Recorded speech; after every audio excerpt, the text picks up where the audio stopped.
learn a topic known as basics of vector space. First, we'll come to the definition of vector space. What is the definition? If V be a non-empty set of vectors with the following properties, A, B belongs to V, then A plus B should be belongs to V. This is called the closure property. If AB belongs to V, then A plus B plus C should be equal to A plus B plus C. This is called the associative property. If AB belongs to V, implies A plus B should be equal to B plus C. This is called the commutative property. Next, we'll come to the existence of zero property. What is that? If A and 0 belongs to V is the element, then A plus 0 should be equal to 0 plus A is equal to A. This property is called the additive identity property. Next, we'll come to the inverse property. What is the inverse property? If A belongs to V, then there exists minus A also belongs to B, such that A plus of minus A should be equal to minus A plus A equal to A. For any scalar K belongs to R, A belongs to B, A into K should be belongs to B. This is the first property with respect to the scalar multiplication property. This is the closure property. Now next we'll come to the associative property of the scalar multiplication. What is that? PQ belongs to R, A belongs to B, P into QA should be equal to PQ into A. Now next we'll come to the existence of unity. What is that? A and V, A and 1 belongs to V implies 1 into A should be equal to A into 1 equal to A. Now there are two distributive properties. What is that? Scalar distributive property and vector distributive property. In scalar distributive property, there are two scalars, PQ belongs to R and A belongs to B, such that P plus Q into A is equal to P into A plus Q into A. In vector distributive property, P belongs to R. R is a set of this is actually the field, and AB belongs to V. This is the vector space. Then P into A plus B should be equal to P into A plus P into B.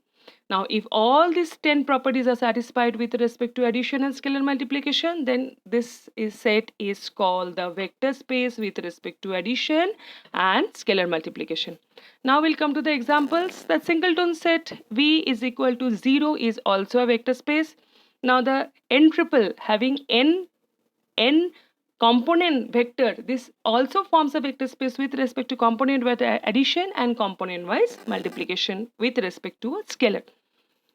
Now next example is the set of all polynomials. This will going to form a vector space with respect to polynomial addition and polynomial scalar multiplication. PNR is known as the polynomial of nth degree, and R means the all coefficients belongs to the set of real numbers.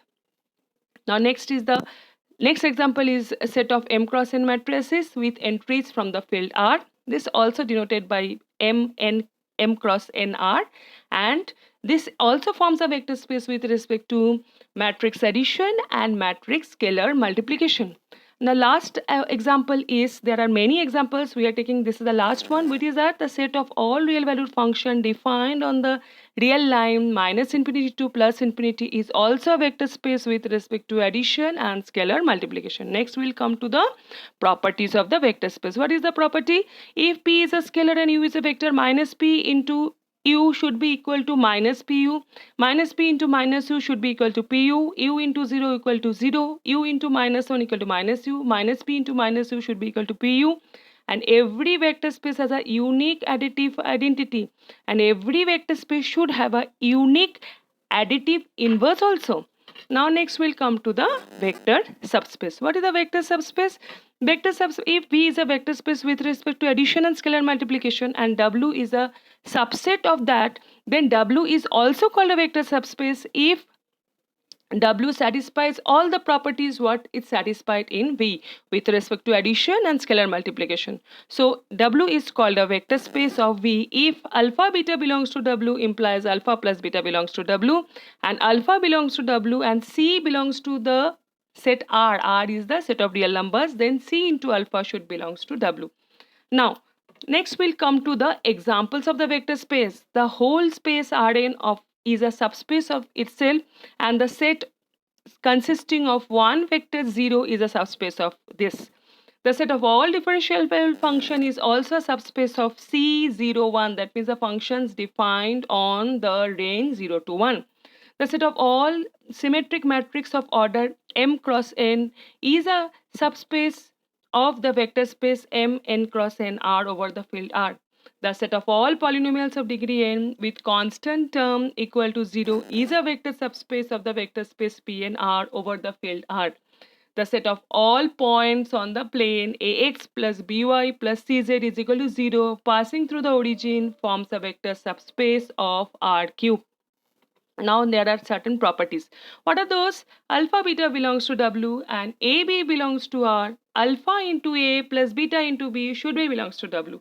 If W1, second property, what is that? If W1 and W2 are two subspace of the vector space V, then their intersection should be a vector subspace. What is the third property? If W1 and W2 are two subspace of a vector space V, then their union is also a subspace, but there is a condition. What is that? W1 should be into W2 and W2 should be in W1. Now the next one, if W1 and W2 to subspace, then their addition is also a subspace. If W1 is a subspace, then if we'll multiply this by a scalar, then that will also going to form a vector subspace over the same field. Thank you.